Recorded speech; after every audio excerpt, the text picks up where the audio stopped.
আসসালামু আলাইকুম সবাইকে, যে যেখান থেকে দেখছো সবাইকে শুভেচ্ছা এবং অভিনন্দন জানাচ্ছি। আজকে আমরা শুরু করতে চলেছি রাজশাহী বিশ্ববিদ্যালয়ের সিউনিট যে প্রস্তুতি গ্রহণ যে ক্লাসগুলো চলছে, কাজ ক্ষমতা শক্তি অধ্যায়ের 2 নম্বর লেকচার নিয়ে। ঠিক আছে, 1 নম্বর লেকচার কিন্তু আমি আপলোড করে দিয়েছি, আজকে কিন্তু 2 নম্বর লেকচারটা আমি তোমাদের পড়াতে চাই। তো আজকে 2 নম্বর লেকচারে আমরা কি কি টপিক নিয়ে আলোচনা করতে চাই সেই বিষয়টা আমি একবার তোমাদের সাথে শেয়ার করব। দেখো, আজকের টপিক আছে আমাদের কাছে আনত তলে কৃতকাজ, ইটের স্তূপ তৈরি করতে কৃতকাজ, মেঘ হইতে বৃষ্টির কৃতকাজ, স্প্রিং এর কৃতকাজ, শক্তি সংক্রান্ত গতিশক্তি গতিশক্তি বিভব শক্তি, গতিশক্তি বিভব শক্তি বিভিন্ন সম্পর্ক আছে, কাজ শক্তি উপপাদ্য। গত ক্লাসে আমি যেগুলো আপলোড করেছিলাম ওগুলা থেকে কিন্তু রাজশাহী বিশ্ববিদ্যালয়ের কোশ্চেন হয়, আর আজকে যে টপিকগুলো নিয়ে আলোচনা করব এখান থেকেও রাজশাহী বিশ্ববিদ্যালয়ের কোশ্চেন কিন্তু হয়। তো চলো আমরা একটা একটা করে র্যান্ডমলি আলোচনা শুরু করি। তো আজকের ক্লাসের টপিক 1, সেটা হচ্ছে কি আনত তলে কৃতকাজ। ওকে, তো দেখো, আনত তলে কৃতকাজের জন্য আমাদের যে বিষয়টা জানা উচিত, সবার আগে আমাদের একটা চিত্র দেখা উচিত আসলে কি টাইপের কোশ্চেন করতে পারে। আসলে এখন তো আমাদের এত সময় নেই যে তোমাকে একবারে ধরে ধরে একবার আমি একাডেমিকের মতো করে পড়াবো। দেখো জাস্ট এই যে চিত্রটা, এটা হচ্ছে আনত তল, ভালো করে বুঝবা। ওকে, তো এই যে দেখো এইটা উঁচু চলে গেছে, এটাকে আমরা আনত তল বলি। তো এটা একটু তুমি মনে রাখা তোমার জরুরি যে এইখানে যে কোণটা থাকে এটাকে আমরা থিটা বলতেছি, এটা কিন্তু আসলে সাইন থিটা। হ্যাঁ, এটাকে আবার কস হিসেবে ব্যবহার করো না। এবং দেখো এটা 90 ডিগ্রি, বুঝতে পারছো যে সমকোণ, তাহলে এটা হচ্ছে 90 ডিগ্রি। ঠিক আছে, এবার এখানে যে কোণটা ক্রিয়েট করবে সেটাকে আমরা কস থিটা বলবো। কি বলবো? কস থিটা বলবো। তাহলে এখানে যে কোণ হবে এটা তার অপোজিট হবে। এখন কেন হবে? দেখো, এখানে যদি কোনো একটা বস্তুকে তুমি উপরে উঠাতে চাও তাহলে তুমি দেখো এই বস্তুর ওজনটা কাজ করবে কোন দিকে ভাইয়া? ওজনটা কাজ করবে নিচের দিকে। দ্যাটস ওয়াই এটাকে আমরা সাইন থিটা বলি, এটাকে আমরা কস থিটা বলি। এখন দেখো, কোনো কারণে এটাকে যদি 60 ডিগ্রি রাখতাম তাহলে 60 আর 90, ঠিক আছে, মোটামুটি 150 হয়ে গেছে। তাহলে বাকি থাকে কত? বাকি থাকে হচ্ছে 30, তার মানে 180 ডিগ্রি। কারণ আমরা সবাই জানি ত্রিভুজের 3 কোণের সমষ্টি হচ্ছে 180 ডিগ্রি। এখন প্রশ্ন, অঙ্কটা তাহলে আসবে কি করে? তাহলে আমরা এখানে সবসময় মনে রাখবো যে এখানে যে কোণটা ক্রিয়েট করছো, এখন দেখো তুমি এখানে দুইটা দিয়ে করতে পারবা। তুমি যদি সাইন দিয়ে করো তাহলে তোমাকে অবশ্যই 60 ডিগ্রি নেওয়া লাগতো, আর তুমি যদি এই অঙ্কটা কস দিয়ে করতা তাহলে কিন্তু তোমাকে 30 ডিগ্রি নেওয়া লাগতো। দেখো, সাইন 60 ডিগ্রির মান হচ্ছে √3/2 এবং কস 30 ডিগ্রির মান হচ্ছে √3/2। তার মানে এদের অনুপাত যে সমান, কারণ ত্রিভুজের 3 কোণের সমষ্টিটা আমরা সবাই জানি 180 ডিগ্রি, এটা হচ্ছে তার প্রমাণ। এখন আসো প্রশ্ন কিভাবে আসতে পারে। হ্যাঁ, তো ধরো প্রশ্ন তো এভাবে থাকবে। ধরো আমি এরকম দিলাম, এখানে একটা দিলাম, এখানে একটা দিলাম। Okay fine. এবার দেখো এই জায়গার আমি কোনটা তোমাকে দিলাম, মনে করো এইটা হচ্ছে দিলাম হচ্ছে 30 ডিগ্রি, দিলাম হচ্ছে 30 ডিগ্রি, ঠিক আছে। আর এই পারে দিলাম হচ্ছে 60 ডিগ্রি, কথা বুঝবা। এই পারে দিলাম হচ্ছে 60 ডিগ্রি। এখন এইখানে মনে করো একটা বস্তু আছে, যে বস্তুটাকে আমরা ওপরে উঠাতে চাই, কথা বুঝছো। তাহলে এটার নাম দিলাম এ, এটার নাম ধরলাম হচ্ছে বি, আর এটার নাম ধরলাম হচ্ছে সি। তাহলে এখন ভাইয়া এ বি পথ আর এটা হচ্ছে বিসি পথ। এখন এখানে এম এর মান আমি ধরলাম ধরো হচ্ছে 20 কেজি, 20 কেজি। তো এই 20 কেজি মালামালকে আমরা উপরে উঠাতে চাই। প্রশ্ন হচ্ছে এবি পথে কৃতকাজ এবং বিসি পথে কৃতকাজ। তবে মজার বিষয়, এবি পথে আবার সরণটা দেওয়া আছে, মনে করা হচ্ছে দূরত্বটা 10 মিটার। তো এখন আমাদের এখান থেকে প্রশ্ন কি কেমন আসতে পারে সেটাকে তোমার জানা জরুরি। সো প্রশ্নটা এখান থেকে তোমাকে দুইটা করতে পারে। ধরো আমি তোমাকে প্রথম প্রশ্নটা যেটা বললাম, প্রথম প্রশ্ন আমরা জানতে চাবো হচ্ছে উচ্চতা। এখান থেকে তোমাকে উচ্চতা বের করতে বলা হবে। নাম্বার 2 তোমাকে বের করতে বলা হতে পারে যে বিসি পথের দৈর্ঘ্য। ওকে, বলুক, কোনো সমস্যা নেই। বিসি পথের দৈর্ঘ্য মানে আমি এমনভাবে কোশ্চেন প্যাটার্নটা করতেছি যেন তুমি সবগুলোই অ্যান্সার করে ফেলতে পারো। এবং নাম্বার 3 তোমার থেকে জানতে চাওয়া হচ্ছে এবি পথে কৃতকাজ, এবি পথে কৃতকাজ, বা তোমার থেকে আমি এটাও বলতে পারি যে এবি পথে না, শুধু বিসি পথে কৃতকাজ কত।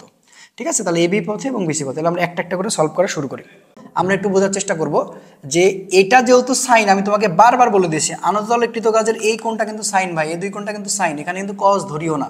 তাহলে এটাকে যদি এখন আমরা সাইন ধরি তাহলে আমরা কি বলবো যে সাইন অবশ্যই 30 ডিগ্রি। তাহলে সাইন 30 ডিগ্রি, সাগরে লবণ আছে, সাগরে কি আছে? লবণ আছে। তাহলে এখন তুমি চিন্তা করো তো যে এটা যদি কোণ হয় তাহলে তার অপোজিটটা অলওয়েজ লম্ব।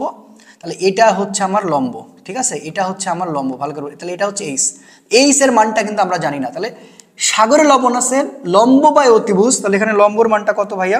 লম্বর মানটা অবশ্যই তোমাকে বুঝতে হবে এইচ, কোনো মান নেই। ওকে, তাহলে এটা এইচ বাই 10। তাহলে এবার আমরা এইচটা যদি বের করি, 10 গুণ সাইন কিন্তু ভাইয়া 30 ডিগ্রি, কথাটা তুমি বোঝো। Okay fine. তাহলে এখন 10 আর সাইন 30 ডিগ্রির মান কত? অবশ্যই এটা জানো তুমি, হাফ। তাহলে অ্যান্সার হচ্ছে কত? 5 মিটার। তার মানে এই এইচ এর মানটা কিন্তু আমরা এমসিকিউতে বের করে ফেললাম, সেটা হচ্ছে 5 মিটার। তাহলে এবার এবার পরের প্রশ্ন কি? এবার পরের প্রশ্ন হচ্ছে বিসি পথের দৈর্ঘ্য, কথা বুঝো। আচ্ছা, এবার বিসি পথের দৈর্ঘ্য যদি আমরা এখন বের করতে যাই, তাহলে আমাদের এই এইচ এর হেল্পটা অবশ্যই লাগবে, কারণ তুমি বুঝতে পারতেছো যে এইচ এর মান এখন পেয়ে গেছো। তাহলে এখন এই যে বিসি পথের দৈর্ঘ্য, তাহলে এখন আমরা কি বলবো? Sine 60 degree. Okay, sine 60 degree. দেখো আগের বার কিন্তু সাইন 30 ডিগ্রি বলছি, কিন্তু এবার সাইন 60 ডিগ্রি। তাহলে সাইন 60 ডিগ্রির লম্বকে এইচ, অতিভুজকে বিসি। তাহলে আমি এখান থেকে বিসি বের করতে চাই, তাহলে BC is equal to H sine কত ডিগ্রি ভাইয়া? সাইন কিন্তু 60 ডিগ্রি। তাহলে চলো এবারে জাস্ট মানটা বসাবো, আর কিচ্ছু না। তাহলে এইচ এর মানটা কত? এইচ এর মানটা আমরা অলরেডি পাইছি 5, আর সাইন 60 ডিগ্রির মান হচ্ছে √3/2। সেটা উল্টাউল্টি করে দাও, উল্টাউল্টি করে দিলে হচ্ছে এটা 10/√3। ওকে, 10/√3, ঠিক আছে, 10/√3। এখন দেখো 10 আর √3 মান কত জানো? √3 মান তো এটা তোমাদের মুখস্থ থাকা উচিত 1.732। তো অ্যান্সারটা কত হবে? অ্যান্সারটা বোঝা যাচ্ছে যে 10 আর নিচে কিন্তু আছে 2, 1.732 মানে কিন্তু 2, তার মানে 2 এর কাছাকাছি। তার মানে অ্যান্সারটা হবে 5 পয়েন্ট সামথিং কিছু একটা, এটা তুমি বুঝতে পারছো, ঠিক আছে? অ্যান্সারটা যে 5 পয়েন্ট সামথিং কিছু একটা হবে এটা অবশ্যই তুমি বুঝে গেছো, তার মানে এটাই হচ্ছে অ্যান্সার। 5 পয়েন্টের পরে যা থাকবে তাই তুমি অ্যান্সার করে দিবা। তাহলে এইভাবে তুমি বিসি পথের কি বের করলা? দৈর্ঘ্য বের করে ফেললে। এবার এবি পথে কৃতকাজ। তাহলে এখন যদি কৃতকাজ বের করতে বলে, এখন কৃতকাজ বের করার সময় তোমাকে আগে চুজ করা লাগবে যে তুমি আসলে কোনটা অ্যাপ্লাই করবা। ধরো এ বি, এখন খেয়াল করো, এখন আমি যদি মনে করি যে হচ্ছে যে আমি সাইন দিয়ে কাজ করব, তাহলে এইটা নিব, আর যদি মনে করি কস দিয়ে করব তাহলে অবশ্যই এইটা নিব। তাহলে দেখো এটা 30 হলে এটা হচ্ছে 60, কথা বুঝছো? তাহলে আমি এখন বলতে পারি এম জি এস, কারণ এস এর মান দেওয়া আছে, ঠিক আছে। সাইন কত ডিগ্রি বলবো? সাইন যেহেতু নিয়েছি অবশ্যই 30 ডিগ্রি। তাহলে এম এর মান 20, জি এর মান 9.8, ঠিক আছে। এস এর মান কত? এস এর মান হচ্ছে 10, এটা আবার ভুলে যাও না। আর সাইন 30 ডিগ্রির মান কত? সাইন 30 ডিগ্রির মান হচ্ছে হাফ। এবার তুমি কাটাকাটি করলেই খেলা শেষ। দেখো কাটাকাটি করলে 10 গুণ 9.8 গুণ হচ্ছে আবার 10। তাহলে এখন তুমি বলো, এই যে দেখো খেয়াল করো যে 9.8 গুণ এটা মানে আগে এটা হিসাব করে না তো, জানো তো 98, 98 সাথে এখন খালি 10 হিসাব করো, তাহলে কিন্তু হয়ে যাবে। তাহলে 98 গুণ 10 হাতে ক্যালকুলেশন করে নিবা।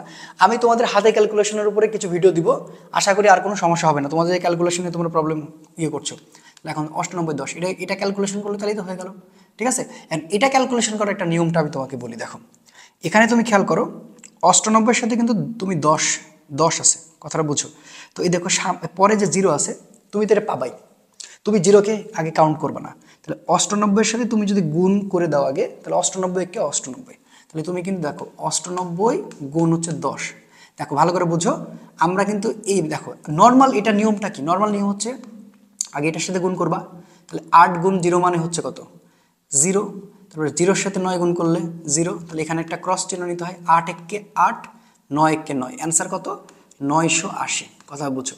এখন এই সেম জিনিসটা আমি এইভাবে গুণ করব না, আমি এইভাবে গুণ করব। এখন তুমি কি করবা? যখনই একের পরে একটা 0 আছে, দেখো 0কে আর মনে মনে ধরবা না। তাহলে এখন 98-এর সাথে 1 গুণ করো, 98, দেখো এখানে কি আছে? 0 আছে, এবার 0টা অটোমেটিকলি নাও।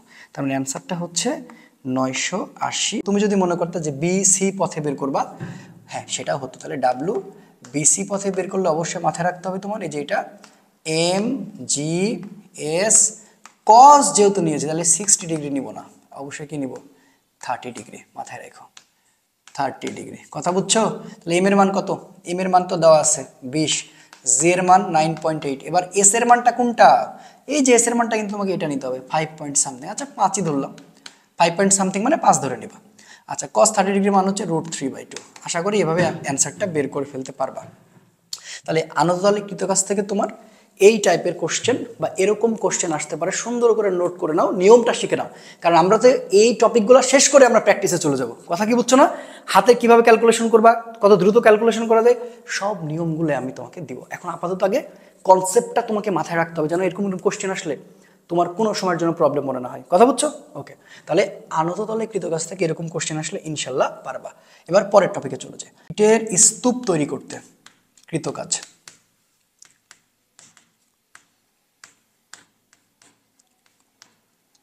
স্তূপ তৈরি করতে কৃতকাজ, এটা কিন্তু একটা ভার কেন্দ্রের সরণ সংক্রান্ত সমস্যা, ঠিক আছে। ভার কেন্দ্রের সরণ সংক্রান্ত মানে সমস্যা আর কি। আচ্ছা এখন আমি তোমাকে একটা ছোট্ট কথা বলবো যে এই অঙ্কটা করার জন্য তুমি কিভাবে চিন্তা করবা। দেখো তোমার এখন কিন্তু এত দরকার নাই যে ডিটেলসে তোমাকে দেখাইতে হবে। সো তুমি তার এখানে ডিটেলস পড়তে আসো নাই। তো আমি একটু তোমাকে ভালো করে বলি যে আসলে ইটের স্তূপ বলতে এখানে আসলে কি বোঝানো হচ্ছে। ধরো এটা একটা ইট, ঠিক আছে, তারপর এটা একটা ইট, ঠিক আছে, ওকে, তারপরে মনে করো এটা একটা ইট, ঠিক আছে। এই যে ইটগুলা তিনটা এক লাইনে রাখা আছে, কথাটা বোঝো, তিনটা মনে করো এক লাইনে রাখা আছে। এখন এই যে এক লাইনে যদি রাখো তাহলে তোমাকে আগে সবার আগে জানা জরুরি যে এদের আসলে ভার কেন্দ্রের সরণটা কত, ভার কেন্দ্রের সরণটা কত, দেখো ভালো করে বুঝো। এখন এদের ভার কেন্দ্রের সরণটা বের করতে গেলে আমাকে ফার্স্ট অফ অল যেটা মাথায় চিন্তা করতে হবে যে প্রত্যেকজনকে আমি ঠিক একেবারে তার মধ্যবিন্দুতে আমি কিন্তু নির্বাচন করব, ঠিক আছে। তাহলে এখন তুমি খেয়াল করে দেখো তো যে তিনটা ইট যে লাইনে পড়ে আছে, ঠিক আছে, কেউ কি হাইট বৃদ্ধি করতে পারছে না। তার মানে এই একই লাইনে যদি সবাই থাকে এখানে কিন্তু সবার ভার কেন্দ্রের মানটা কিন্তু মানে এখানে যে হাইটটা দেখতে পাচ্ছ সবার কিন্তু সেম। তাহলে এটাকে যদি এখন আমরা নাম দিই S1, তাহলে এর হাইটটা মনে করো নাম দিলাম হচ্ছে আমি S2, এটার হাইটের নাম দিলাম হচ্ছে আমি S3। দেখো প্রত্যেকজনের ভার কেন্দ্রের সরণের কিন্তু কোনো পরিবর্তন হয় নাই। কিন্তু এখন যদি আমি তোমাকে বলতাম যে তুমি একটার উপরে একটা রেখে কাজ করো, ধরো এতগুলো হচ্ছে তোমার ইট আছে, কথাটা বুঝো, ধরো এটা একটা ইট, ঠিক আছে, আচ্ছা এখানে একটা ইটের স্তূপ, আমি ধরো আরেকটা ইট রাখলাম, আচ্ছা এরপরে মনে করো এখানে আরেকটা রাখলাম, তো ধরো এখানে মোট চারটা ইট আছে। এই যে চারটা ইট এখন দেখো প্রত্যেকজনের ভার কেন্দ্রের সাথে কিন্তু কারো মিল থাকবে না। দেখো এটার এটা, এটার এটা, এটার এটা, এটার এটা, তো প্রথমটার ভার কেন্দ্রটা কিন্তু এতটুকু স্মরণ হবে S1। তারপরেরটা তোমাকে কি করতে হবে ভার কেন্দ্রের স্মরণ বের করার জন্য, দেখো এই ইটের তোমার অর্ধেক নেওয়া লাগবে আর এটার হচ্ছে অর্ধেক নেওয়া লাগবে। তো এই পুরুত্ব থাকে এটাকে আমরা D/2 বলি, এটাকে আমরা D/2 বলি। তারপরে আমরা যখন এইটা, তাহলে এখন এটার পরবর্তী যেটা হবে সেটাকে আমরা বলবো হচ্ছে S2। এখন আমি যদি H3 নির্বাচন করতে যাই ঠিক এই পর্যন্ত, এই পর্যন্ত কিভাবে হলো, কারণ এটার অর্ধেক নিবা সেটা S/2 বলো আর D/2 বলো, এটার S/2। তারপরে তুমি যখন এটার চিন্তা করতে যাবা তাহলে এটার অর্ধেক S/2, এটার অর্ধেকও S/2। তবে দেখো এতটুকুর নাম দিলাম S1, এতটুকুর নাম দিলাম S2, এতটুকুর নাম দিলাম S3, পরবর্তী লাস্টের আমার হাইটটা যাবে হচ্ছে এই পর্যন্ত, সেটাকে আমরা S4 বলবো। তো এখন আমার প্রশ্ন হচ্ছে একটা ইটের উপর আরেকটা ইট যদি তুমি কৃতকাজ নির্বাচন করতে যাও, এখানে 1 2 3 4 মোট চারটা ইট আছে, তাহলে প্রথম ইটের কৃতকাজের সূত্র তো আমার আলাদা না। হ্যাঁ, তুমি প্রথমটা চিন্তা করো W1, ভালো করে বুঝো। এখানে কি কোনো ভার কেন্দ্রের স্মরণ হয়েছে, দেখো তো কোনো ভার কেন্দ্রের স্মরণ হয়নি, একেবারে নির্দিষ্ট লাইনে সে থেকে গেছে, এটা হচ্ছে ভার কেন্দ্র। আমি যদি এখানে আরেকটা ইট রাখতাম দেখো ওরও কিন্তু হইতো না, আমি যদি এখানে আরেকটা ইট রাখতাম তারও কিন্তু ভার কেন্দ্রের স্মরণ হতো না, দ্যাটস ওয়াই প্রথমটার মান কিন্তু 0। কিন্তু আমি যদি তোমাকে বলতাম যে পরেরটা নিয়ে চিন্তা করো, হ্যাঁ পরেরটা হবে দেখো এতটুক আর এতটুক, তখন তুমি তাকে বলতা যে W2 মানে হচ্ছে MC, D/2 প্লাস D/2, কথা বুঝছো, D/2 বা S/2 তোমার যেটা ইচ্ছা, তখন অ্যান্সারটা হতো ঠিক এরকম যে MG। তো দেখো অর্ধেক ডি যোগ করলে MGD হয়, ঠিক আছে। তারপরে আমি যদি তোমাকে বলতাম যে W3 বের করে দেখাও, তখন তুমি কি চিন্তা করতা, তখন তুমি চিন্তা করতা যে MG, ভালো করে এবার বোঝো, এবার মোট কয়টা, দেখো এবার মোট তোমার D/2 D/2 D/2 D/2 মোট চারটা হয়ে যেত, তাহলে চারটা হিসাব করলে 2D পাইতা। তারপরে যদি আমি পরেরটা হিসাব করতাম তাহলে W4 মানে পাইতাম MG3D। তাহলে একটা একটা করে ইট তুমি বৃদ্ধি করতেছো, প্রথমটা শূন্য কিন্তু তারপর থেকে আস্তে আস্তে আস্তে আস্তে কি হচ্ছে, বাড়ছে। তাহলে এখন তোমাকে আমি প্রশ্ন করছি যে একটা ইট ধরো 10টা ইট একটা স্তূপে তৈরি করে তুমি কৃতকাজ হিসাব করে দেখাও, তাহলে তোমার প্রথমটা অবশ্যই কি হবে 0, তারপরেরটা কি হবে W2 MGD, তারপরেরটা 2D, তারপরেরটা 3D, তারপরেরটা 4D, তারপরেরটা 5D, এই করতে করতে চলতে থাকবে। এখন অ্যাডমিশন টেস্টে কি তুমি এভাবে দেখাবা না, তাহলে অ্যাডমিশন টেস্টে তুমি কি চিন্তা করবে, অ্যাডমিশন টেস্টে তোমার অঙ্ক আসলে তুমি সরাসরি মনে রাখবা যে n সংখ্যক যখন একটা সূত্র আসবে সেই সূত্রটা হচ্ছে MGN n-1 D/2 বা S/2, তুমি যেটা বলো না কেন। M মানে ইটের ভর, M মানে কি বললাম ইটের ভর, G মানে 9.8 যেহেতু ভার কেন্দ্রের সরণ, N মানে ইটের সংখ্যা, N মানে কি ইটের সংখ্যা, D মানে কি, D মানে হয় পুরুত্ব, ঠিক আছে, বা H মানে ওই তুমি যেটাই চিন্তা করো না পুরুত্ব, H দিয়েও করা যায় D দিয়েও করা যায়। তো এখন হচ্ছে অঙ্ক, এখন যদি আমি তোমাকে একটা অঙ্ক দিয়ে বলি যে একটা ইটের স্তূপে একটার উপরে 5টা ইট রেখে হ্যাঁ তার তুমি কৃতকাজ নির্ণয় করে দেখো, তুমি এত কথার মধ্যে যাবাই না, দেখো এই সূত্রে অ্যাপ্লাই করবা, WN মানে MGN n-1 D/2। মানে একটার পর একটা এভাবে যে তৈরি করতে থাকতাম তাহলে আমার অনেক সময় লাগতো। এখন দেখো আমি যদি এখন এটা বলতাম আগে এটা বের করতাম, এটা বের করতাম, এটা বের করতাম, এটা বের করতাম, এই এত সময় তোমার হাতে আছে, কোনো দরকার নেই। তাহলে তুমি এই অঙ্কটা তুমি অ্যাপ্লাই করবা যে ডাব্লিউ এন সূত্র হচ্ছে এম জি এন, ঠিক আছে, N minus one and D by two. তো চলো একটা ছোট্ট ম্যাথ দেখি। ধরো আমি তোমাকে বললাম ম্যাথের সিস্টেমটা হচ্ছে এরকম যে 5টা ইট, কটা বললাম 5টা ইট, ঠিক আছে, ওকে, যার ভর হচ্ছে মনে করো 2 কেজি, ভর হচ্ছে কত কেজি বললাম 2 কেজি, এবং আমি বলে দিলাম পুরুত্ব, ঠিক আছে, আমি বললাম যে পুরুত্ব হচ্ছে মনে করো 0.5 মিটার, কত মিটার 0.5 মিটার। এখন আমি বললাম যে এদের স্তূপ তৈরি করলে কৃতকাজ কত হবে, হ্যাঁ স্তূপ তৈরি করলে কৃতকাজ কত হবে, আচ্ছা কৃতকাজ কত হবে। এখন যদি তুমি এই শর্টকাট সূত্রটা অ্যাপ্লাই না করতে তাহলে এটা 5টা ইট মানে বুঝতেছো W1 মানে 0, তখন W2 বের করা লাগতো MGD, কথা বুঝো, তারপর W3 মানে কি বলতে আবার MG2D, W4 কি বলতা MG3D, W5 কি বলতা MG4D, প্রত্যেকটা একটা একটা একটা একটা করে বের করে অতএব সামেশন W মানে W1 W2 W3 W4। তো ভাই এত সময় আছে, এত সময়ের গুল্লি মারি। WN মানে সরাসরি আমরা এই সূত্রে ফেলবো MGN N minus one D by two. M এর মান কত বলছে, হ্যাঁ এম এর মান বলছে 2, জি এর মান 9.8, কথা বুঝো 9.8, ওকে। আচ্ছা এন এর মান কত, এন এর মান হচ্ছে যে আমাদের 5, ওকে। তাহলে এখন দেখি এন থেকে কি বাদ দেবো 5 মাইনাস 1, ওকে। তাহলে ডি এর মান কত, ডি এর মান দেওয়া আছে হচ্ছে কি আমাদের 0.5, ওকে 0.5, এখানে হচ্ছে 2। তো এখন একটা কাজ করবো আমাদের ক্যালকুলেশন সুবিধাতে 9.8কে আমরা 10 ধরে নেব, তাহলে 2 গুণ 10 গুণ 5 গুণ হচ্ছে 4।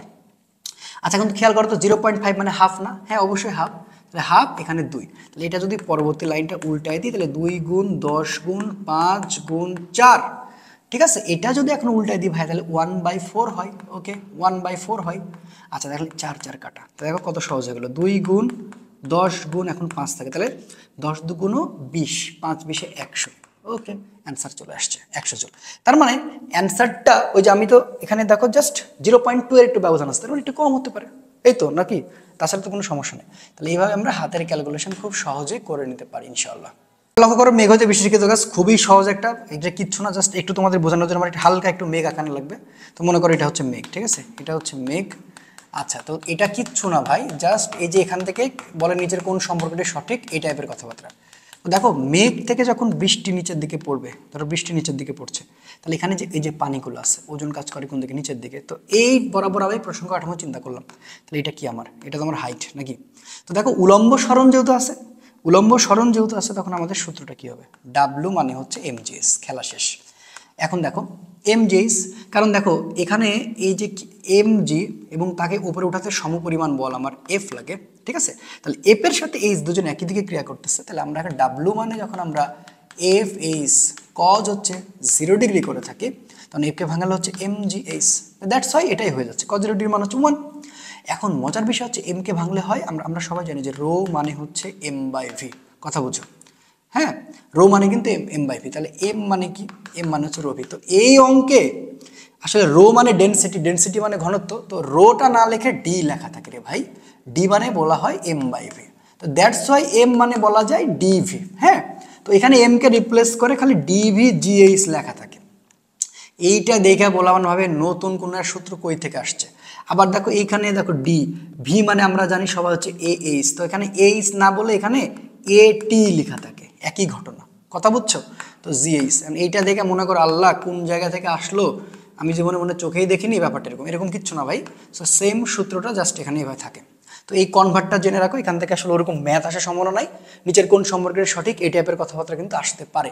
সো মেঘ হইতে বৃষ্টির কৃতকাজে এই কনসেপ্টটা মনে রাখবো যে আমরা উলম্ব সরণের কৃতকাজে আমরা বের করছি যে ডাব্লু মানে হচ্ছে এমজিএস, কথা বুঝছো।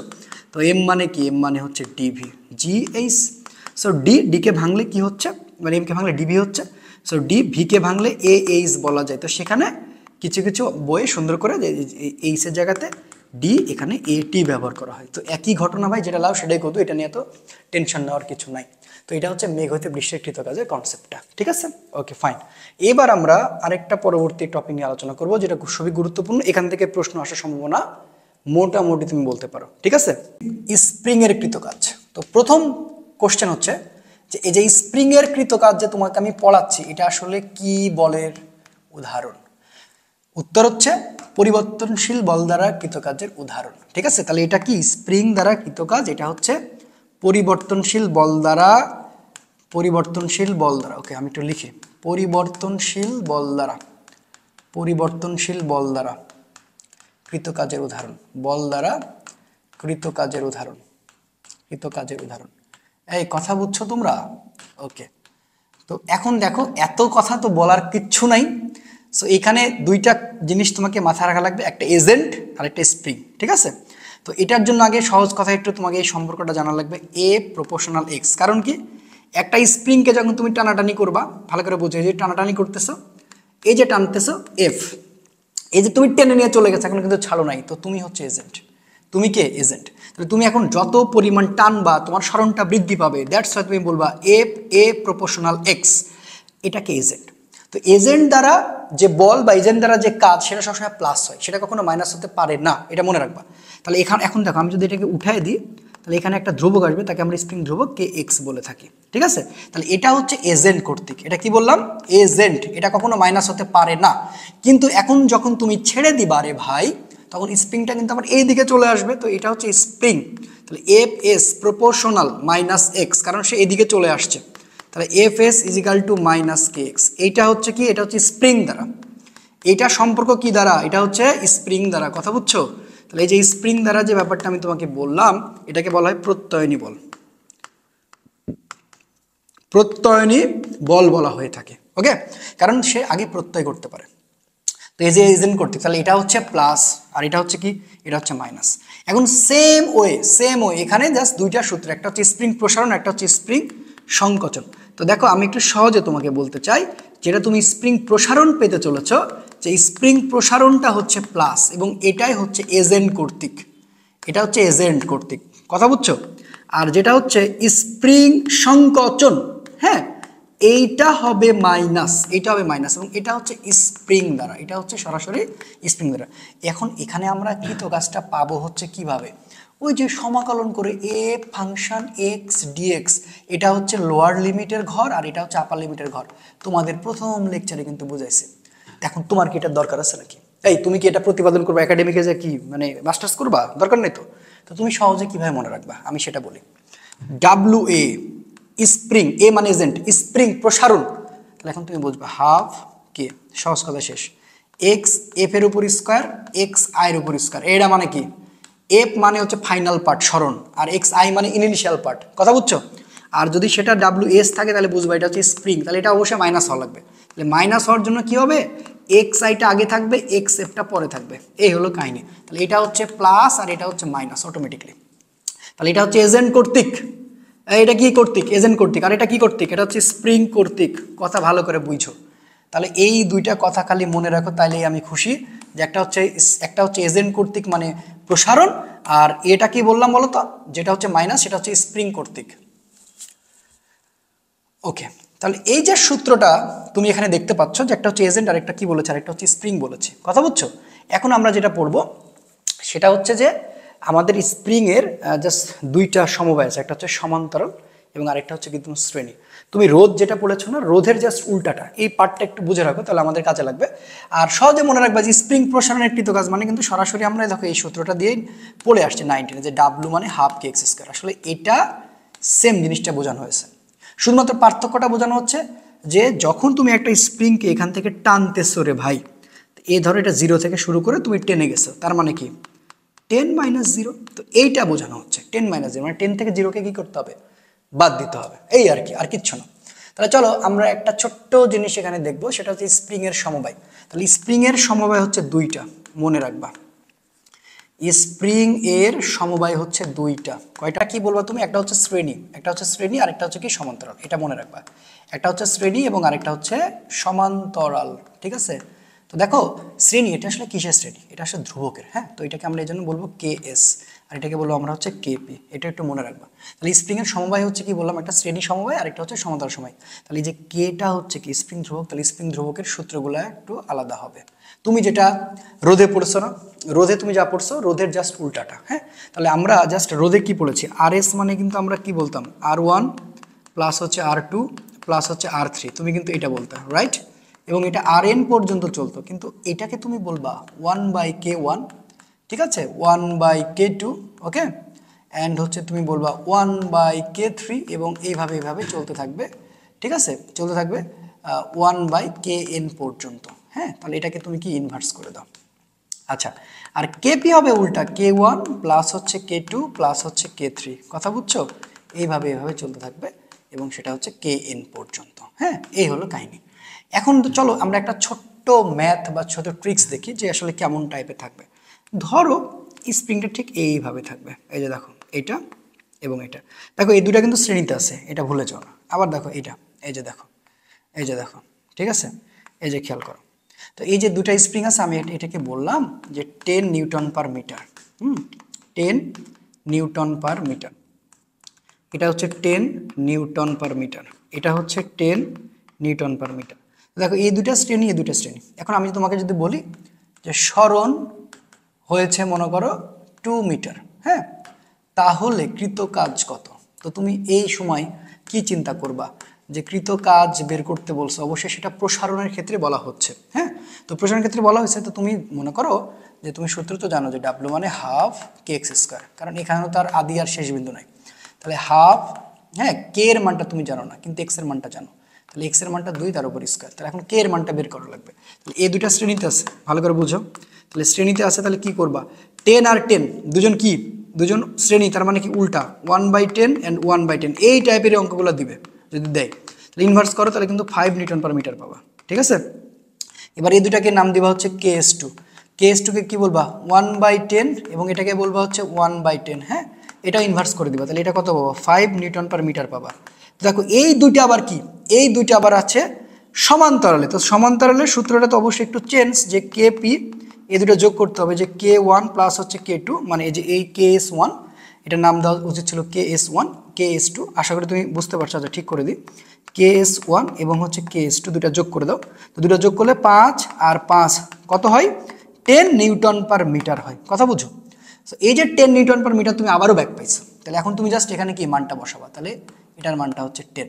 তো এই অঙ্ক মানে বের করা কোনো বিষয় না, জাস্ট 10, এটা 4, তো কাটাকাটি করলে তুমি বুঝতে পারছো যে কত হচ্ছে 5, তাহলে কত 20, অর্থাৎ 20 জুল অ্যান্সার। দেখো এখানে খুব সহজে তুমি বের করে ফেললা, ঠিক আছে। তো এই হচ্ছে আমাদের স্প্রিং এর ব্যাপার স্যাপার। এখন দেখো স্প্রিং এর কোন সূত্র দিয়ে সবচেয়ে বেশি ম্যাথ আসতে পারে, এটা দিয়ে আসতে পারে।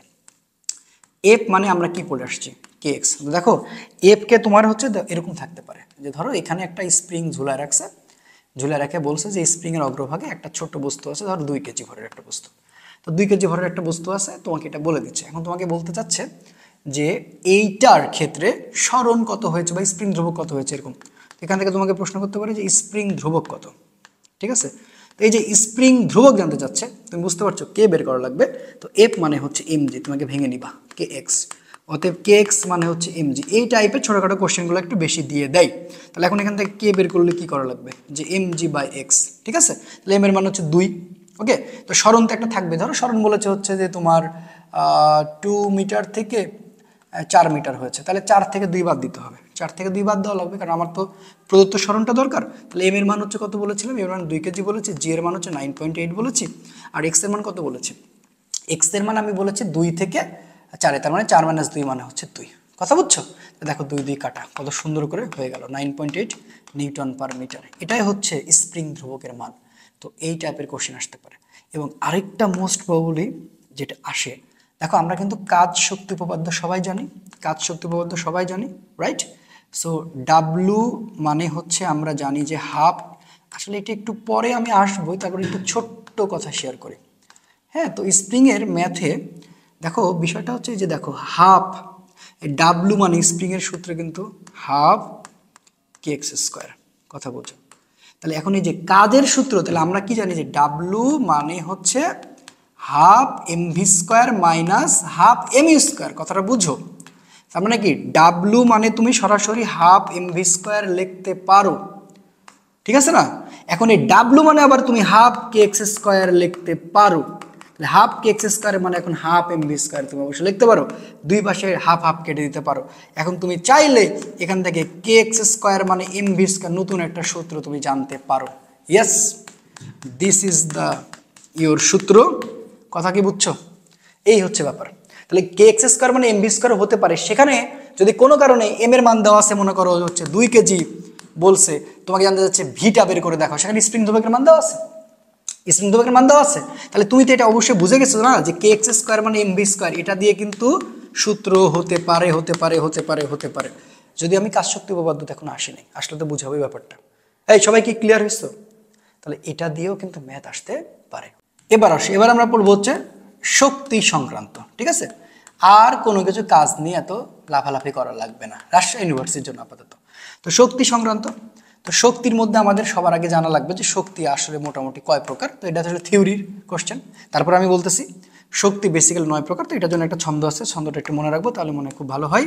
সে ছন্দটা হচ্ছে, আমি লিখে দিচ্ছি, যা তাস, ওকে, আচ্চবিরাপাশো। হ্যাঁ, এটা মনে হয় তামিল ভাষা আর কি, বুঝছো, মনে করো আর কি। আচ্ছা, যদি কঠিন, বাট আমার সাথে সাথে পড়তে পড়তে মনে হয়ে যাবে। কি বললাম? জাতাস আচ্চবিরাপাশো। হ্যাঁ, আমার একটা ছোট ভাই আছে আর কি, তো আসলে রকে র বলতে পারে না এভাবে, রকে র বলে। তো আমাকে যখন ডাকে প্রান্ত ভাইয়া, রনি মামা এভাবে বলে, ঠিক আছে, মানে রকে এভাবে বলে, ওই জন্য আমার কথা মনে পড়লো। তাহলে জাতাস আচ্চবিরাপাশো মনে রাখবে। আচ্ছা, তাহলে যাতে হচ্ছে কি? যাতে হচ্ছে যান্ত্রিক, ওকে। তো যান্ত্রিক, তাহলে শক্তি মোট আসলে দেখো, ততে হচ্ছে কি? ততে হচ্ছে তাপ, বুঝতে পারছো? তালবস্যতে কি? তালবস্যতে হচ্ছে শব্দ, ওকে। এটাতে কি? এটাতে হচ্ছে আলোক। এটাতে কি বললাম? এটাতে বললাম হচ্ছে আলোক। এই চতে কি? এটাতে হচ্ছে চুম্বক, ওকে। আচ্ছা, ভালো কথা। এবং এই যে বিতে কি হচ্ছে ভাইয়া? বিদ্যুৎ। কি বললাম? বিদ্যুৎ। রতে কি? রাসায়নিক। এই মনে থাকবে, রাসায়নিক, এটা তো মনে রাখা উচিত। পথে হচ্ছে পারমাণবিক, আর দন্তার সতে হচ্ছে সৌর। আচ্ছা, তো এই হচ্ছে আমাদের কাহিনী, যে হ্যাঁ, এগুলো হচ্ছে কি আমাদের শক্তি সংক্রান্ত ব্যাপার স্যাপার। তো আমাদের আসলে মূল কনসার্ন এটা না, আমাদের মূল কনসার্ন আসলে কোনটা? আমাদের মূল কনসার্ন হচ্ছে যান্ত্রিক শক্তি নিয়ে, কারণ এখানেই আমাদের আসলে পড়াশোনা লুকায় আছে। তো যান্ত্রিক শক্তি আসলে কয়টা? যান্ত্রিক শক্তি হচ্ছে দুইটা। একটা হচ্ছে বিভব শক্তি, ঠিক আছে তো, এবং আরেকটা হচ্ছে কি বলতো? আরেকটা হচ্ছে গতিশক্তি। একটা হচ্ছে বিভব শক্তি এবং আরেকটা হচ্ছে কি ভাইয়া? আরেকটা বললাম হচ্ছে গতিশক্তি। আচ্ছা, এখন আসলে বিভব শক্তি কি? বিভব শক্তি হচ্ছে অবস্থান পরিবর্তনে কৃত কাজ। অবস্থান পরিবর্তনে কৃত কাজ, এটা মাথায় রাখা লাগবে। পরিবর্তনে কৃত কাজ, এই কাজ কিন্তু করা লাগবে, হ্যাঁ, কাজ না করলে কোনো লাভ নেই। আর গতিশক্তি হচ্ছে অবস্থা পরিবর্তনে কৃত কাজ। কি বললাম? অবস্থা পরিবর্তনে কৃত কাজ। এখন আসুন যে এই যে দুইটা জিনিস, এখান থেকে আসলে সরাসরি আমাদের যে জিনিসগুলো আসলে এখানে জানা লাগবে। তো এখানে আসলে কয়েকটা জিনিস, সেটা হচ্ছে কিছু গতির শক্তির কিছু সম্পর্ক আছে, সেই জিনিসগুলো আমরা একটু জানবো। তবে মজার বিষয় হচ্ছে গতিশক্তির যে সূত্র, সেটা আমরা সবাই জানি যে ইকে মানে হচ্ছে হাফ এম ভি স্কয়ার। সরাসরি এই সূত্র দিয়ে অঙ্ক আসবে। আর ইপি মানে হচ্ছে কি বলতো? ইপি মানে হচ্ছে এমজিএস। তো এখানে আমরা একটু সম্পর্কগুলো একটু ছোট্ট করে দেখে নিই। E K half M V square, তো এখানে হাফটা constant, that's why E K proportional V square. এটা মানে কি বুঝলা? এটা মানে বুঝলা গতিশক্তির সাথে বেগের সম্পর্ক হচ্ছে বর্গের সমানুপাতিক, বর্গের সমানুপাতিক। তো এটার একটা লেখচিত্র আছে, তো এটার লেখচিত্রটা আমাদের একটু জানা উচিত। তো এটার লেখচিত্রটা আমরা একটু বের করি। এটার লেখচিত্রর সিস্টেমটা হচ্ছে গিয়ে, লেখচিত্রের সিস্টেমটা হচ্ছে গিয়ে কেমন সেটা আমি একটু বলি। এটা লেখচিত্র পরাবৃত্তাকার। আমি দুইটা ট্রিক্স তোমাদের বলি লেখচিত্রর। ধরো তুমি এস প্রপোর্শনাল টি পাচ্ছ, ওয়াই প্রপোর্শনাল এক্স পাচ্ছ। আচ্ছা, তো দেখো যে ওয়াই প্রপোর্শনাল এক্স মানে আমি এটাকে ধরো উঠাই দিলাম, তাহলে এখানে কিন্তু একটা কি আসবে? ধ্রুবক আসবে। সেই ধ্রুবককে আমি এম বললাম। তাহলে এখানে কি দেখতে পাচ্ছ? ওয়াই প্রপোর্শনাল এক্স, তাহলে এখানে ধ্রুবকটাকে এম, তার মানে ওয়াই প্রপোর্শনাল এক্স। এখন তুমি খেয়াল করবা যে তোমার যে ওয়াই অক্ষটা আছে আর এক্স অক্ষটা আছে, তাদের মান দুই পাশে 1 1 কি না? ইয়েস, ওয়াই এর মানও 1, এক্স এর মানও 1। এই গ্রাফটা অলওয়েজ হবে মূলবিন্দুগামী সরল রেখা, ঠিক আছে? এটা হচ্ছে প্রথম টেকনিক। তাহলে একটু দেখি আমরা। তো সমবেগের আমরা যে গ্রাফ পড়ি গতিবিদ্যায়, দেখো এস বাই টি মানে কিন্তু ভি। তো দেখো এখানে একটু লক্ষ্য করে দেখো যে সময়ের সাথে স্বর্ণের পরিবর্তনকে বেগ বলে, এবং এটা সমবেগের গ্রাফ আমরা দেখতে চাচ্ছি। তাহলে সমবেগের ব্যাপারটা কি? যে এস ইজিক্যাল টু ভিটি, এটাই তো আমার সমবেগের সূত্র। এখানে কে কনস্ট্যান্ট, এখানে কনস্ট্যান্ট ভাই অবশ্যই V, that's why S proportional T. তাহলে এখন তুমি যে উঠাই দিছো এস এর পর কত 1, টি এর পর কত 1, তাহলে 1 1 হলে দুই পাশে মূলবিন্দুগামী সরলরেখা, দ্যাটস ওয়াই তুমি এস প্রপোর্শনাল টি কেটে বলো। আচ্ছা, এবার 2 নাম্বার টেকনিকে আসো। 2 নাম্বার টেকনিকটা হচ্ছে এরকম যে ওয়াই প্রপোর্শনাল এক্স স্কোয়ার বা X square proportional Y, what ever.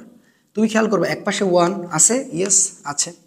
আচ্ছা, আরেক পাশে 2 আছে কিনা, হ্যাঁ, তাহলে এক পাশে 1 আরেক পাশে 2, বা এক পাশে 2 আরেক পাশে 1, এরকম যদি থাকে তাহলে সেই গ্রাফটা হচ্ছে কি ভাইয়া, পরাবৃত্তাকার। তো পরাবৃত্তাকারের গ্রাফটা দেখতে কেমন এটা তোমরা সবাই জেনে জেনে থাকবা, এতদিন অ্যাডমিশন উঠে গেছে, এটা তো তোমাদের জানা উচিত। সো এটা ওয়াই আর এটা হচ্ছে এক্স, এই যে এরকম।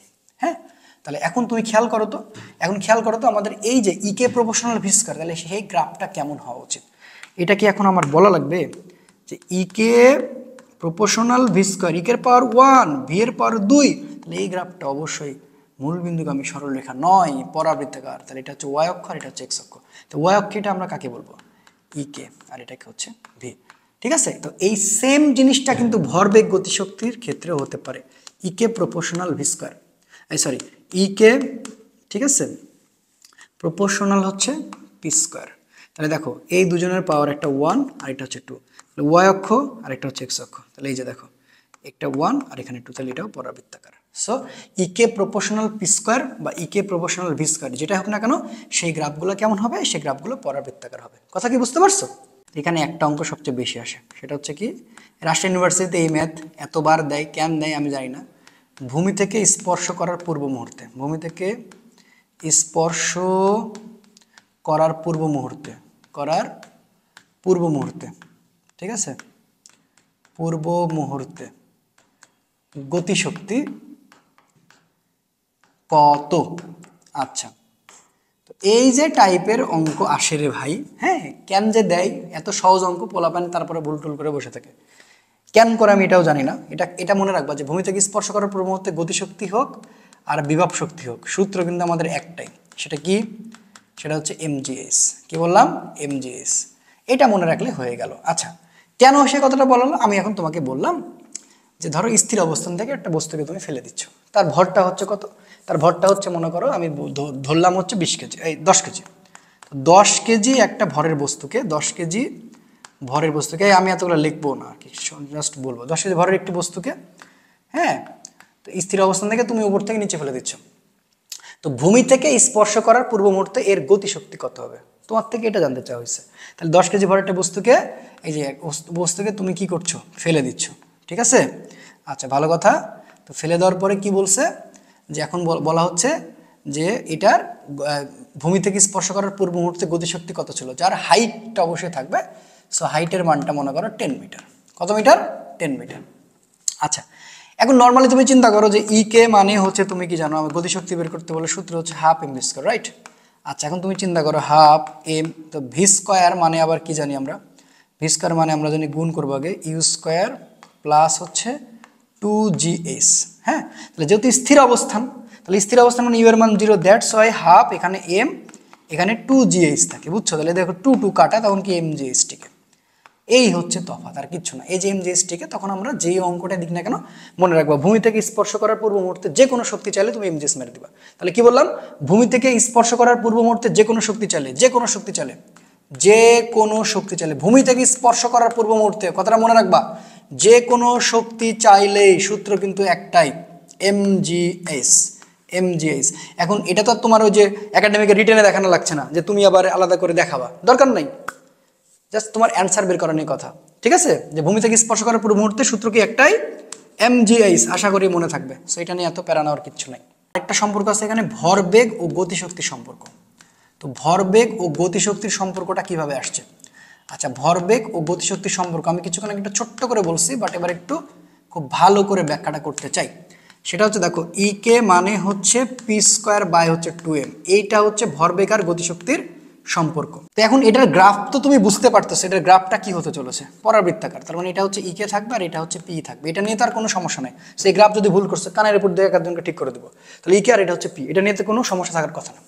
এখন এই দুইটা ম্যাথ দেখো, কিছুক্ষণ আগে দেখলা কি, যে ই কে প্রপোর্শনাল ভি স্কয়ার একটা সম্পর্ক পেলা, আর ই কে প্রপোর্শনাল পি স্কয়ার পেলা। দেখো এই টাইপের, এখান থেকে তুমি শিওর থাকো 100% আমি বলে দিলাম, একটা না একটা সম্পর্ক দিয়ে দিবে, ঠিক আছে। সেটা রাজশাহী বিশ্ববিদ্যালয় আর কৃষিগুচ্ছ, কেমন জানি এই দুইটা জায়গা থেকে একটা এমসিকিউ তুমি প্রশ্ন কমন পেয়ে যেতে পারো।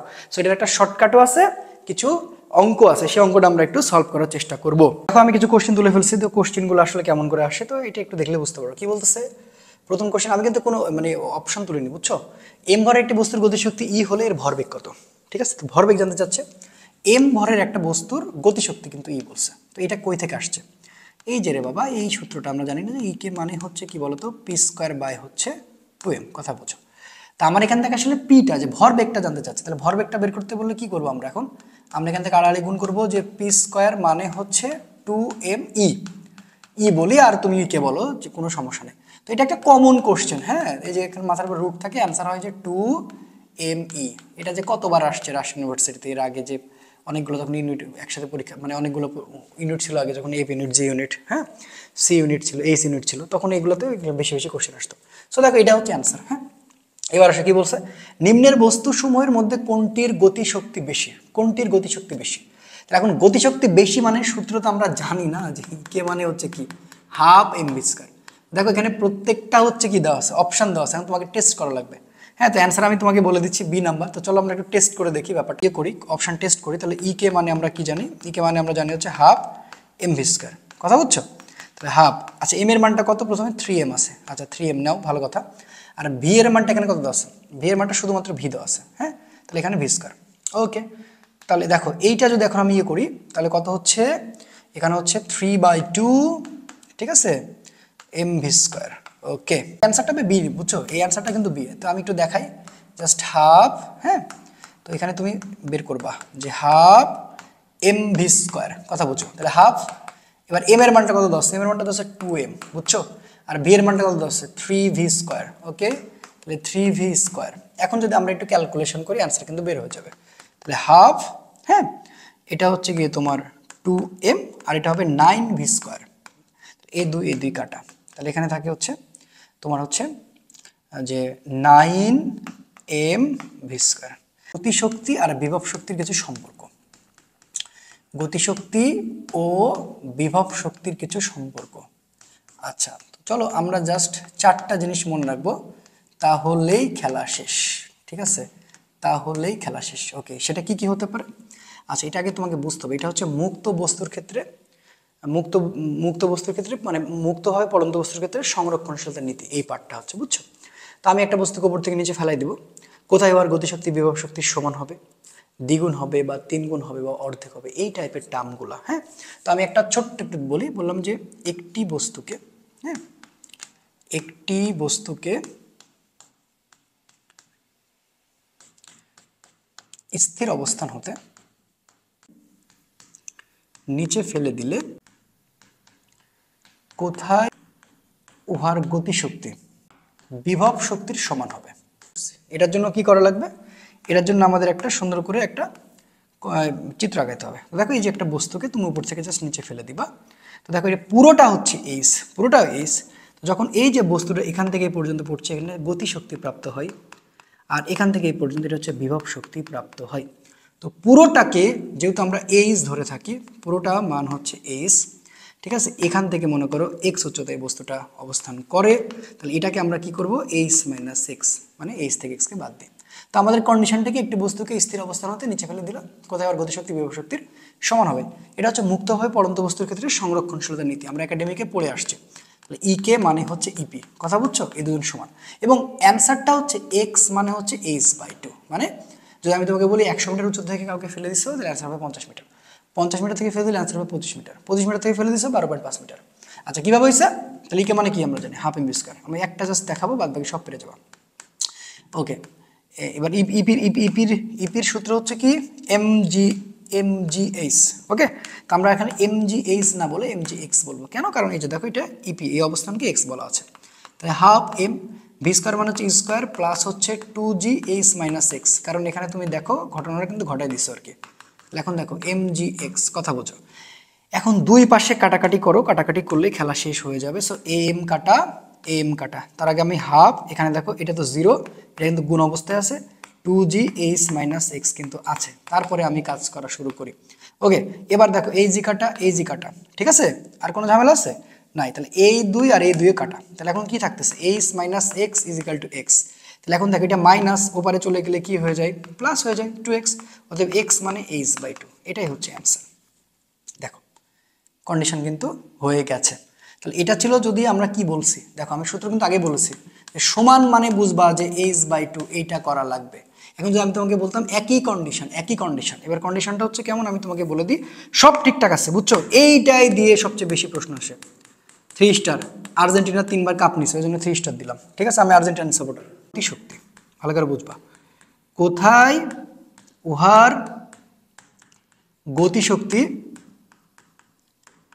বিভব শক্তির দ্বিগুণ হবে, বিভব শক্তির দ্বিগুণ। এই বুঝতে পারছো, এটা কিন্তু দ্বিগুণ জানতে চাইছে। তাহলে যে দ্বিগুণের জন্য যদি তোমাকে বলে, তাহলে তুমি অবশ্যই কন্ডিশনটা তো, চিত্রটা তো তুমি ভুলে যাও নি রে ভাই, চিত্রটা তো তুমি ভুলে যাও না, যে এখানে একটা বস্তু ছিল এ পর্যন্ত যেটা, সেটাকে আমরা বলেছিলাম এক্স, আর এতটুকু বলেছিলাম এস মাইনাস এক্স, এটা হচ্ছে গতিশক্তি আর এটা হচ্ছে বিভব শক্তি। তাহলে শর্ত মতে কন্ডিশনটা আমার কি, কন্ডিশনটা কি বলছে, বিভব শক্তির দ্বিগুণ। তাহলে ই কে মানে হচ্ছে 2 ইপি, কথা বুঝো, তাহলে ই কে মানে হচ্ছে হাফ এমভি স্কোয়ার, ঠিক আছে, ওকে, আর 2 ইপি, ইপি মানে হচ্ছে এম জি এক্স, একবার সরাসরি বললাম, তাহলে হাফ এম ভি স্কোয়ার মানে হচ্ছে U square plus 2gh minus X, কথাটা বুঝো, আর এটা হবে 2mgx, এই কথা বুঝছো। তাহলে এখন কি করবা, হাফ করবা, কোনো সমস্যা না, এম, এটা তো 0, তাহলে এখানে থাকে হচ্ছে 2gh minus x is equal two 2mgx। এখন দেখো কাটাকাটি করলে কিন্তু খেলা শেষ হয়ে যায়। ওকে, এম কাটা, এম কাটা, এজি কাটা, এজি কাটা, এ টু কাটা, তাহলে এখানে কি থাকে শুধুমাত্র দেখে, এখানে থাকে হচ্ছে এইচ মাইনাস এক্স আর এপারে থাকে হচ্ছে 2x, এই তো হয়ে গেছে। তাহলে এখন তুমি দেখো এটা হচ্ছে মাইনাস, ওপারে গেলে কি হয়ে যায়, ঠিক আছে, প্লাস। অতএব আমরা এখানে বলতে পারি হচ্ছে এক্স মানে হচ্ছে h/3, তো এইটাকেই আমরা এভাবে লিখতে পারি যে এক্স এইচ, হ্যাঁ, 3কে বলতে পারি 2 + 1, তখন এই সূত্রটাকে আমরা নাম দিই এরকম যে এক্স, এখানে এইচ, এখানে নাম বলে হচ্ছে n+1, এবং এই সূত্র দিয়ে সবচেয়ে বেশি ম্যাথ চলে আসে। সো মনে রাখবা যে একটা বস্তুকে যদি স্থির অবস্থান থেকে উপর থেকে নিচে ফেলে দেয়, কোথায় হওয়ার গতিশক্তি বিভব শক্তির দ্বিগুণ, মানে n গুণ বলা মানে এই সূত্র হবে, সেই সূত্রটা কি x = h, এটা হচ্ছে n+1, এটা মনে রাখলেই তোমার হবে, ঠিক আছে, এটা মনে থাকলেই তোমার হবে যে কোথায় ওয়ার গতিশক্তি বিভব শক্তি দ্বিগুণ বা 3 গুণ বা 4 গুণ হবে। তো সবচেয়ে বেশি ম্যাথ কোথায় আসে, বলে যে 30 মিটার উচ্চতা হতে, 30 মিটার উচ্চতা হতে, ঠিক আছে, একটি বস্তুকে ঠিক আছে নিচে ফেলা হলে হ্যাঁ কোথায় ওয়ার গতিশক্তি বিভব শক্তির দ্বিগুণ হবে। এই যে কোশ্চেনটা করছে, তো তুমি এত চিন্তাই করবা না, সূত্র কি x = h n+1, কথা বুঝো। তাহলে এইচটা এখানে কত, 30 মিটার, ওকে, এনটা কত গুণ, দ্বিগুণ, খেলা শেষ। 30, এখানে কি 2 + 1 মানে 3, তার মানে কত 30, আর এখানে 3 মানে 10 মিটার। এটা অনেকবার আসছে, রাজশাহী ইউনিভার্সিটিতে অনেকবার আসছে, ঠিক আছে, কথা কি বুঝতে পারছো। আচ্ছা, এখন যদি আমি তোমাকে সেম কন্ডিশন দিয়ে বলতাম যে কোথায় ওর গতিশক্তি বিভব শক্তির অর্ধেক হবে, আচ্ছা তাহলে অর্ধেক যদি বলতাম, কন্ডিশন তো সেম, তাহলে এখন তুমি কি বলতা, ঠিক এভাবে বলতা যে ই কে মানে হচ্ছে হাফ ইপি। দেখো আমি কিন্তু এবার বলছি কোথায় ওর গতিশক্তি বিভব শক্তির অর্ধেক হবে, তাহলে এটা আবারও সেম করতা, হাফ এমভি স্কোয়ার, দেখো হাফ, ঠিক আছে, ইপি মানে অবশ্যই এটা বলতা, এম জি এক্স বলতা, এগুলো তো আর বলা লাগবে না, তাহলে হাফ এম ভি স্কোয়ার মানে কি বলতা, ইউ স্কোয়ার প্লাস হচ্ছে 2gh মাইনাস এক্স, কথা বুঝছো। অতএব হাফ এখানে বলতে হচ্ছে এম জি এক্স, ঠিক আছে, এই হলো বিষয়। তাহলে এখন তুমি চিন্তা করো, উভয় পাশে হাফ আর হাফ কিন্তু কেটে যাবে, তো যখন কেটে যাবে তখন এখানে কে থাকে, এম, এখানে থাকে হচ্ছে 2gh মাইনাস এক্স থাকে ইজিক্যাল টু, এখানে থাকে হচ্ছে এম জি এক্স, ঠিক আছে। এখন এম কাটা, ওকে, জি কাটা, আর কেউ থাকে, না, তাহলে 2h, আর এখানে থাকে 2x, আর এখানে হচ্ছে x, সূত্র হবে কোনো কথা ছাড়া 2h = 3x, তো x = 2h/3, তাহলে কি বললাম, x = 2h/3। দেখো এখানে তুমি মোট কয়টা কন্ডিশন পেলে, 3টা। নাম্বার 1 সমান হবে, যদি সমান বলে, যদি এই যে কন্ডিশনটা যদি এটা থাকে ইপি = ইকে, এই বুঝো সূত্র হবে x = h/2। যদি কন্ডিশনটাকে এরকম যে হচ্ছে ইকে মানে থাকে হচ্ছে 2ইপি, তাহলে সেই কন্ডিশনটা হচ্ছে x = h n+1, আর যদি কন্ডিশন থাকে এইটা যে ইকে এখানে থাকবে হাফ ইপি, তাহলে সেই সূত্রটা হবে x = 2h/3। আশা করি তুমি ডিটেলসে বুঝতে পারছো, আমি কিন্তু খুব সুন্দর করে ব্যাখ্যা করছি, একদম একাডেমিকের মতো করে বলতে পারো, তো এটা ভুল করা যাবে না। এটা ভুল করা যাবে না। এই যে দেখো 3টা বক্স করে দিলাম, ঠিক আছে। তাহলে এটা 1 নাম্বার, এটা হচ্ছে 2 নাম্বার, আর এটা হচ্ছে 3 নাম্বার। তো এই কন্ডিশনগুলো মাথায় রাখো। তবে হ্যাঁ, এখানে আরেকটা কন্ডিশনে রাজশাহী ইউনিভার্সিটির সবচেয়ে বেশি কোশ্চেন আসে, সেই সূত্রটা আমি বলে দিচ্ছি। স্থিতিশক্তি, হ্যাঁ, স্থিতিশক্তি গতিশক্তির n গুণ হলে, এটা কি আমাকে আর দেখানোর দরকার আছে? আমি তো তোমাকে খুব সুন্দর করে দেখাইছি। n গুণ হলে, এটা মাথায় রাখবা, এটা মনে রাখবা যে স্থিতিশক্তি গতিশক্তির জাস্ট n গুণ মানে কি, যে কোনো গুণ, n গুণ মানে 2 গুণ 4 গুণ 3 গুণ, সূত্র হবে একটাই, ঠিক আছে, n is n+1। একেবারে ঝাইড়া মুখস্থ রাখবা। সো তোমার এটা প্রতিপাদনগুলো দেখার দরকার নাই, আমি তো প্রতিপাদন সবগুলো দেখেছি। তাহলে স্থিতিশক্তি যদি গতিশক্তি খালি n গুণ হয় রে ভাই, তাহলে n is n+1। কথা বুঝতে পারছো? তাহলে দেখো আমি যতগুলো সুন্দর করে সব দেখালাম, যেগুলো তোমাকে আমি বললাম, এখন এই যে টপিকটা আমি ক্লিয়ার করে ফেলছি, আমার আর একটা ক্লাস লাগবে, আমি সেটা ইনশাল্লাহ কালকে আপলোড করে ফেলবো। হ্যাঁ, তো আমি ওই ক্লাসে হচ্ছে ক্ষমতা, কর্মদক্ষতা এবং হাতের ক্যালকুলেশন, যে তুমি কিভাবে হাতে হাতে প্রত্যেকটা বড় বড় কোশ্চেনগুলোকে ধীরে ধীরে সলভ করে ফেলবা, বা কিভাবে তুমি অ্যান্সারগুলো করবা, সেটা দেখাই দিব। আর তারপরে এই অধ্যায়ের যত ম্যাথ আছে, এটা সময় মোটামুটি আছে, আমি যেভাবে পড়াচ্ছি সেভাবে পড়তে থাকো, ফিজিক্স নিয়ে কোনো সমস্যা থাকবে না। সো দেখা হচ্ছে আগামী ক্লাসে, সে পর্যন্ত ভালো থাকো। আসসালামু আলাইকুম রহমতুল্লাহ।